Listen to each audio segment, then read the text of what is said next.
No, it's not a picture. Hey guys, welcome back. Welcome back to The Choice Is Yours. Yay. We have me, your host, Domani, and we have your co-host. Hey, I'm Apostle Vanessa Ward, recently married Beamus. Everybody kind of refers to me as Grandma, so I'm just glad to be here again. And today we have a new special guest, and his name is Ernesto. Ernesto. Hey, good to have you, son. We are so glad you're here. Thank you. So, Ernesto is a part of a different generation. We have had this generation on here before, but everyone's a little different. So, yeah. Okay.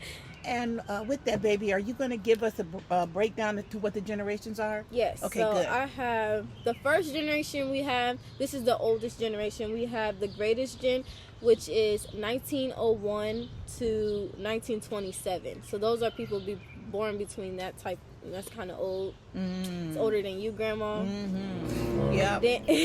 I know. We're getting to mine. Go ahead. Then we have the silent gen, which is 1928 to 1945. Mm-hmm. That's my husband. Yeah, he's old, but not that old. But he's still up there. He's the second generation. Yeah. Then we have baby boom, which is 1946 to 1964. Finally, Yay. Grandma. Baby boomer. There goes Grandma. Then we have Gen X, which is 1965 to 1980. And that's my aunties, uncles. Is about that type age right there. Then we have a Millennial, which is 1981 to 1996. And that is you. Okay. And then we have me, which is Gen Z, which is 1997 to 2010. That's me, guys. Then after that, we got Gen Alpha, or Alpha Gen, which is 2011 to 2024. Okay. They're kind of special. Okay. That's a special 211 to generation. 24. That's a special generation. So if you're having a baby now and it's 2025, what would that generation be called? If you're pregnant now, or if you Yeah. had a baby. If you're pregnant now and your baby's coming next year, it would be. I was talking about 2025. If you have a baby this year. Oh, that's Gen Beta. Oh. Gen Beta. So 2025 to 2039 is Gen Beta. So any new babies, Okay, any baby. newborns. All right. With that being said. All right. With that being said, so Yes. since we have our new millennial here, Yay. we would love for you to tell us your name. You did. I mean, you did tell us your name, but give us a recap of your name. If you want to tell us your job, if you want to tell us where did you grow up, where are you from, just give us a little background. Okay, good question. Ernesto, I'm from the Bronx. Just recently moved to Nebraska. I work at the bank. I'm a current accounting major at Metropolitan Community College. Yay. Yeah. Come on. Metro. Yeah, class actually starts tomorrow. It's a big day for me. Pretty excited. And did I say I work at the bank right now? Yes, you You did. did. Say you work We at the covered bank. that. Yeah, I'm pretty excited about finance. That's my thing. Well, I wanted to say, to all our listening audience that when I first met Ernesto, I saw something really remarkable in this young man. And so I was so glad when he said, yes, I'd be a guest, because you represent a generation that's been through a little something, the good, the bad, and the ugly. So I was hoping that you would take us on just a little journey, especially living in the Bronx. What were things like for you growing up that you felt were beneficial, as well as maybe not so much? Okay, I would say I really enjoy living in the Bronx. And New York in general is just like everything you see on TV. Heck yeah, it's a lot of fun, a lot of amazing people, a lot of money, a lot of cultural diversity. I'm from the Bronx, but I actually went to school in Harlem. Thurgood Marshall Academy, to be exact, on 135th Street and 7th Avenue. I actually had a really unique experience. I feel like when I was there, actually super random experience. Got to join this program, street squash, played a lot of squash, little random sport, but it allowed me to travel all over the place, all over the East Coast. I have a quick question. What is squash? Squash is it's similar to racquetball. Good question. Oh, okay. Yeah, very similar to racquetball. Racquetball. I've never heard of that either. Help. What is What racquetball? is racquetball for her? Okay, so you're pretty much it's an indoor sport. Okay. You're surrounded by 4 walls. Okay. All right, I want to say it's kind of like tennis, Okay. ping pong. Oh. But you hit the ball against the wall. I don't know. Do they play handball? Oh. There That's it called is. squash. I knew what it was right off. I just needed to hear it. And then I ended up here in Nebraska working at the bank and going to school. Interesting. And that's a big for me. Yeah. When I lived in New York, it was like a culture shock for me. I was there for 2 years, and leaving here, going to Mount Vernon, New York. We live so close to the border that you can just cross the street and be in the Bronx. You know what I'm saying? But in that experience, I was just so, baby, I was so culture shocked. I was nervous. The buildings were too close. There were no big yards that I knew of. I was like, oh Lord, where are we? But it took some time. To get used to the change. So I know it has to be kind of like that for you leaving the East Coast to come here. Yeah, you know, it's wonderful. I like it here. It's a nice change of pace. I could focus out here. I got you. Think about my thoughts. Get ready for what's next, huh? Yeah. Baby, what was you going to say, Pink? I had another question. The question was, what is something you remember very vaguely from your childhood? So you told us you played squash, which sounds like a fun game. But like any like community aspect, or what was the people like in New York for you? People are amazing. Yeah. Looking back. Yes. Back then, it was probably, I don't know. It was interesting. It's an interesting experience looking back at it now. Mm-hmm. People are very fast paced. Yes. There's a lot to do. It's a lot to do. Mm-hmm. I didn't feel like they were that friendly, Ernesto. I felt like, hello, you know how I am. I'm hello everywhere. If people tell me I got the kind of personality from somebody in the South, and I'd be like, I don't know, but I didn't feel that friendliness. Grandma, tell me about that. I would say you're from the South because that's what people say. You all the be time. talking so country sometimes. I mean, I'm really, like, I never thought that. are you from the South? No, I just be friendly. So what I would say is this: New York is just like everywhere else. There's good people somewhere. Yes. And then where's the people you probably rather stay away from. Come on, you teaching. You're teaching. So that's what I would say. Another really interesting opportunity I feel like I had. Like New York today is like not like New York in the 70s, 80s, 90s. Ooh, teaching. Like, that's when I was there, 70s. Yeah, that was like the 70s, 80s. You already know the history. No. The political atmosphere in New York was just crazy. Moving forward. Yeah. I feel like I was, I was born in the 90s, so, I was kind of more towards the end of that. Yes, come on. Towards like the 2000s. I know it sounds crazy, but gentrification was like a real thing. So a lot of people started moving in and diversifying more. It's like places in New York now that you can't even recognize. Like you go to Brooklyn, you go to certain spots in Brooklyn, I'm like, wow, this is Brooklyn. Yeah. Harlem on 125th Street and Lenox Avenue, they have a Whole Foods there. What? Yeah. What is that? Whole Foods. It's like a Target. Oh, in the yeah. middle of... Oh, my goodness, in Harlem? Yeah, exactly. Exactly. I loved Harlem. Whole Foods, Red Because I'm kind of like, wherever I go, take me to the hood. That's where I want to go. I want to go visit, and I don't want to see the tourist spots. I want to see where the people live hard, and you with me? And smack there, right there. So that's right there. Yeah. 125th and Lenox. That is like, that's the heart of Harlem. Yes, it is. They have a Whole Foods right there when you go out the That's train crazy. station. That's crazy. But that used to be where they had all of the, like the African vendors. Yes.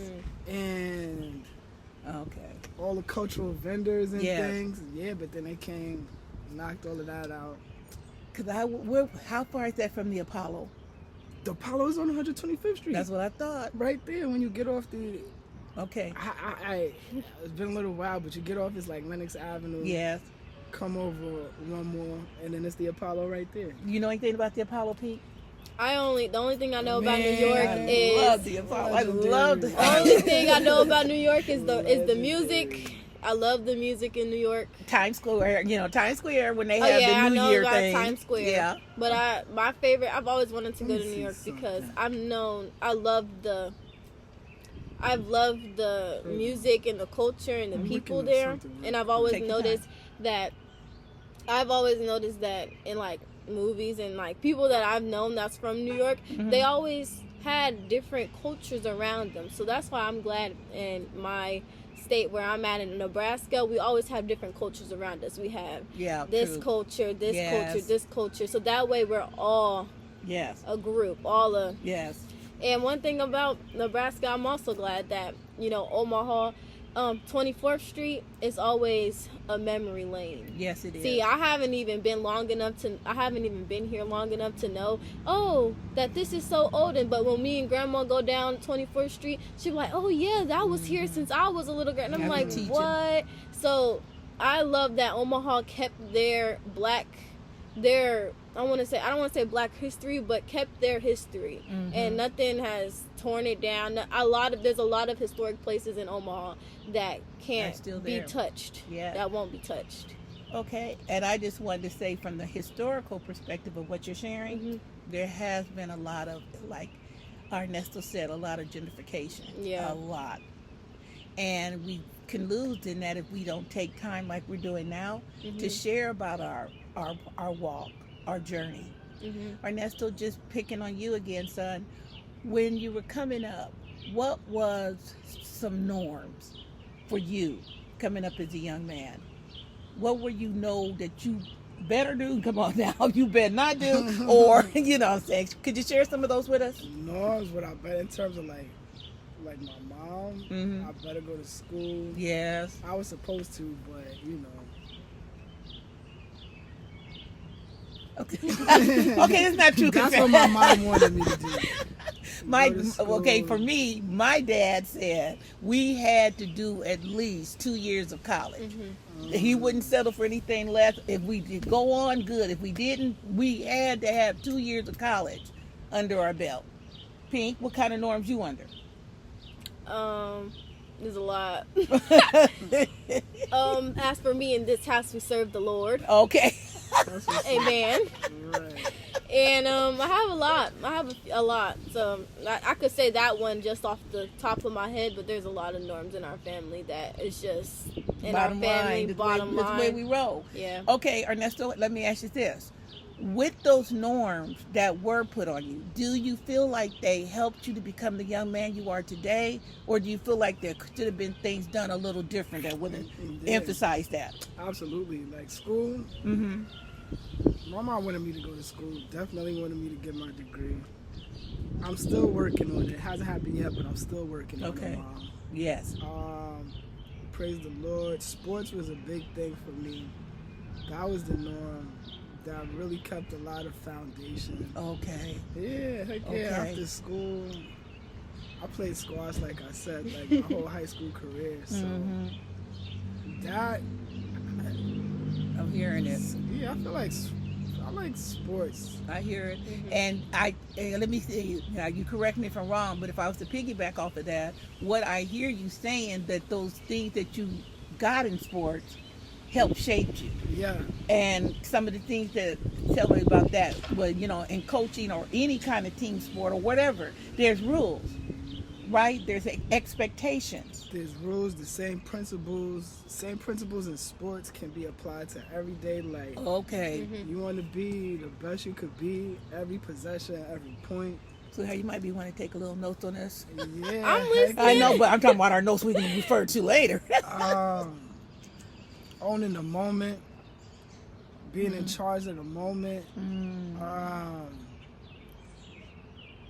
discipline, just doing the same things every day. when you mess up on a play in basketball, this is a good one for life. Basketball, squash, any sport you play. People mess up. Of course, you try to not mess up. Try to make as few mistakes as possible. However, you're aware mistakes is gonna happen. What are you gonna do? Get upset? Dwell on the mistake? Ooh, I love that one.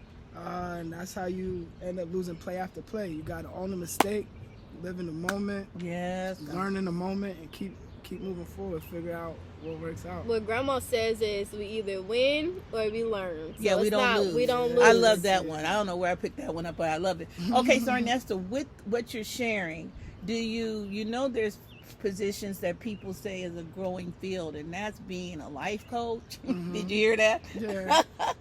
Or Yeah, mentor? I've heard. But that coaching is almost imperative now, and I love the way you just kind of were able to re-emphasize that, because people do need that kind of morale, to keep us moving along in a positive direction. What did you catch? What did you catch, baby? For what? That in sports there's a lot of Yeah. things that you could take from. Mm-hmm.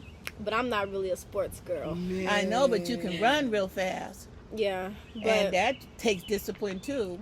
yeah, because you could be slow some days and be fast another day. Come on, baby. Come on now. But we don't give up. I love that part. Yeah. So like I said, let's talk about generations now, if I may. I want to talk about my generation, which is the baby boomers, and I want to say and up, okay? What we struggle with is basically, this is me, don't take offense anybody, but what I see the struggle is a lot of time is that we don't see you millennials. We don't see you. Is that Z for you, baby? We see you, but we don't see you. How I was watching a movie the other night, and I was watching it with my husband, and I said the little boy, he seemed to be disobedient. He seemed to be anxious, but everything he did, he was teaching them right. He saved their lives. He was telling them things ahead of time. And I said the Bible says that a child should lead the way. But if we are in this mindset that you stay in a child's place, how will you be able to take on the lead for where you guys are called to take us? I don't know what movie I watched, but it Yes. was like, I want to say Indiana Jones type, but it wasn't Indiana Jones. But it was like I don't know how to explain it. They was like in the desert, and it was like looking for treasure and stuff. And there was a little boy, and there was an older man, and the older man knew everything about like where the treasure and stuff was at, but the little boy was young and more athletic and could go do the stuff. Yeah, come on. So in that whole entire movie, they had to come to a family compromise, because the little boy, he was always just on go. Like, if you said that the treasure is here, why can't we just go and go get it? Like, he was already just trying to go and get it. Yes. But the older man, his thing was he never told him why. He never communicated on, hey, there's booby traps. He never communicated. He was just like, no, don't go. No, don't do this. No, don't do that. There it is. And the little boy just took it as, oh, you old man, you just want to keep the treasure for yourself. There goes the gap. There goes the gap, and that's why it keeps widening. But I heard it. And it's communication. I heard it. That came across loud and clear. Okay, so Ernesto, we're coming back to you. If you're not being heard, and I'm going to say another thing, not appreciated or not seen for the capacity for what you bring to the table, do you have any suggestions on how we might be able to change it up some, or what do you think we might be able to do to get that notoriety, so to speak? It's a good question. If I feel like I'm not being heard, Yes, by who in particular? the older generation, son. Okay, so Anyone, it could be younger Yeah, ones too. he gonna deal with me first, and then come over there to you. all right. Well, dealing with the older generation, I just feel like, just in life, it's a lot of moving pieces right now. I don't necessarily not feel unheard by the older generation. I just I understand it just takes a lot of time. I feel like a lot of people just don't have time right now. Time, sleep. People don't have a lot of time. Like, we spoke about a lot. Gentrification, the world moving forward. back in the days, people probably had a lot more time Agreed. to be at home, Agreed. doing things, taking Oh, okay. care of things. We just I don't. heard that. Yeah, we just don't have time for it today. Okay. Sorry. Nope. I love that one. I love that one because, yeah, I hear it. Pinky. Time is precious. Okay. And go ahead, baby. I see when he said time, when you Yeah, said time time is is a very, I don't know how to explain it, but time is a very good point because everybody, I feel like back then, I don't want to say everybody was lazy, but they did have a lot more time to There you think go. of I heard stuff. that's Exactly wonderful. like back then, they had like a lot more time to think of a Tesla. Who has time to think of a Tesla? And now we have Teslas. So I do believe back then we have a time, but I don't know why everyone feels so rushed. Key coming. You ready? Okay. So the children, the younger generation, being the real power. Are you there? Then that means it would fall on your shoulders to kind of find that way to make that time, understanding what the parent is facing, more than expecting the parents to meet your expectations. I hope somebody heard that. It is a flip.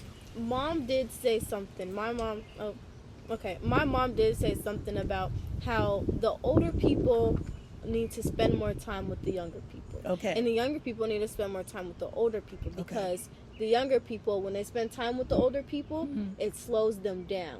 Okay. And when the younger people when the older people get more time with the younger people, it quickens them up. So it's not it's a very it's a balance. It's a balance. So when let's say I'm with you, right? Because even when I'm with you, I still talk my lingo and stuff, and it's quickening you up. But I'm still I'm thinking about what I'm saying before, and I'm slowing down so I can make sure you listen, so you can get it. Even though I'm still talking fast, I'm still talking in my lingo. I'm still trying to make sure you get it. So I do understand what Mom when she said that when older people spend more time with the younger people, it does slow them. It does fasten them up.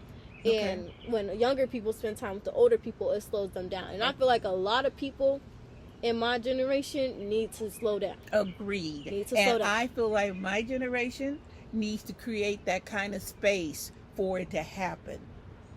Now, millennials, Ernesto, are in the middle of this, okay? Yes, so basically, I would come to you out of recognizing from my mistakes with parenting. I would approach you and say, baby, this is what I think you need to do in order to bring that narrowing the gap between you and your generation again is what? Gen Z. Z and millennial. So what I would do is say, baby, I suggest that maybe you should wait. And then when you see that mommy's nice and rested, then you could probably present, hey, Mom, what about us reading a book together? Oh. I see how that threw, you see how that threw her off? I'm going to refer to you now. Do you find that's true, that people tend to find comfort in your son? Yeah, I have a couple reasons for that. One, I think I'm just a really cool, down-to-earth guy. But kudos. Also, so I was saying, I was born in 90s, early 90s, 92 to be exact. Okay. Which I feel like is just such a unique time. For example, I was around before the internet and after the internet. So I stayed in that unique line where I still get the iPads. I get the iPads. I get what needs to be done on it. I get the necessity, but I was still there before the internet. So I still can manage without it. And no problem. With no problem. I heard it. Yeah, it's just the best of both worlds. I heard it. We talked about that with you. Yeah. About how y'all stayed outside. She called it. And after that video, I took some reflecting on myself, and I'm like, if someone was to take my phone right now and not give it to me in 2 years, I would really be mad. But then, because I did say in that video that I grew up outside, because I was outside, and I do get what he be like when you are when you be like you have you get it for the necessity, but you could also not need it. Yeah. Me, I use it because it's what's out here, I guess. It's the entertainment now. But I don't want to say if I didn't have it, I'll be sewing again. I'll be crocheting again. I'll be reading all my books that I have in my room. So it's not like I don't need it, but it's like it's the the convenience. entertainment, it's the convenient, and a it's lot of also- people need that. They always be like, oh hey, since I don't have nothing else to do, let me just scroll on TikTok, let me scroll on Instagram. Right. And also, let's get back to that time factor that Ernesto brought to the table. There's a lot more stuff consuming our time. Yeah. And if we're not intentional, you see what I'm saying, about making the time to narrow the gap, to move together with the power that we were intended to move. You know what I'm saying? We still go all the way back to first base. And we're trying to get some home runs. We're trying to get some home runs. You know, use this food for thought. Ernesto, as a way that you might be able to share any of the wisdom that you've gleaned in the time that you're in, the millennial. Moving to the next generation is what, baby? Gen Z, sorry. No, going up. Oh, Gen X is Gen X. But when you grow older, you don't move into different generations. Did you know that? What? You will never be. You will never be a silent gen because you were born. Oh my God! I'll always be this. Yes.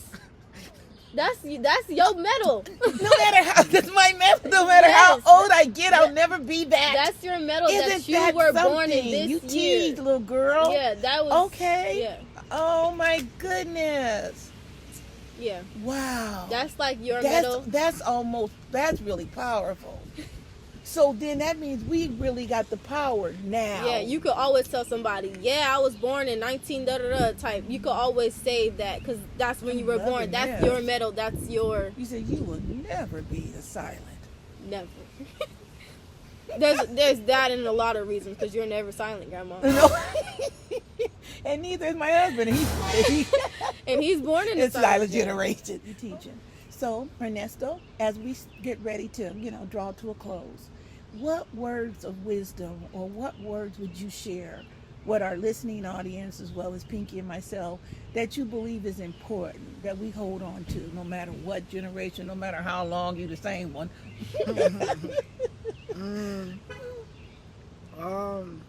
Good question. I don't get asked for advice often, but if I do have some advice, what I could think of for today. You're in control, like you said. Your body's your temple. Take care of it. It's your vehicle of life. If your body was a Lamborghini, you want to take care of it like one. So treat your body like one. Some good advice. Own the moment. And dream big. Do whatever you want to do with good intentions. I love that. Good That's enough. something I love. And this new time, y'all saying with this time, I remember I would say your time, they would be like, oh, well, I would love to do this, but that probably never happened.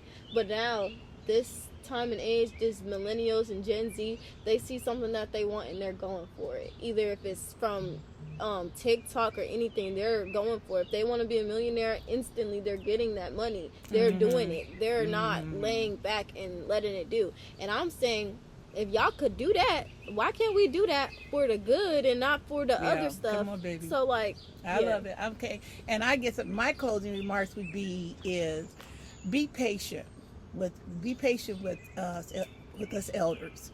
I do know we're being challenged to see things a little differently, and a lot of us are kind of getting old and get stuck in the same routine.